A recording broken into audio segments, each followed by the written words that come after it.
আমি এখন আছি ব্রাহ্মণবাড়িয়া জেলার নাসিরনগর উপজেলার হরিণবের বাজারে। আমার সঙ্গী সাথী সব এখানে মিষ্টির দোকানে বসছে মিষ্টি খাইতে।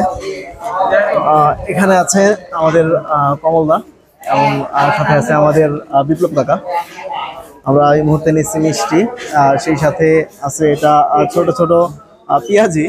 পেঁয়াজের সাইজটা একবার দেখুন, পেঁয়াজের সাইজ। আর সেই সাথে হচ্ছে এই অঞ্চলের বিখ্যাত সাদা জাম মিষ্টির সাথে চিনির একটা সেটা। ঢাকায় আসলে আমরা অনেকে অনেক রকমের মিষ্টি খাই।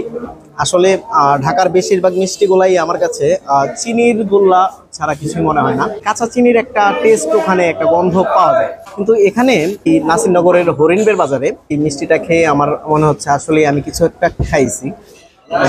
এত সফট ভেতরটা, মিষ্টিটা আমার কাছে আসলে ভালো লাগছে। 10-এ 8 দিব। এখানকার পুরিটা একটু মোটা। পুরি খেতে খেতে একটা কথা মনে হয়েছে, ছোটবেলায় দাদুর সাথে যখন বাজারে যেতাম তখন একটা পরোটার দোকান ছিল। সেই পরোটার দোকানের সামনে একটা লোক তার মেয়েকে নিয়ে পুরি বিক্রি করতো।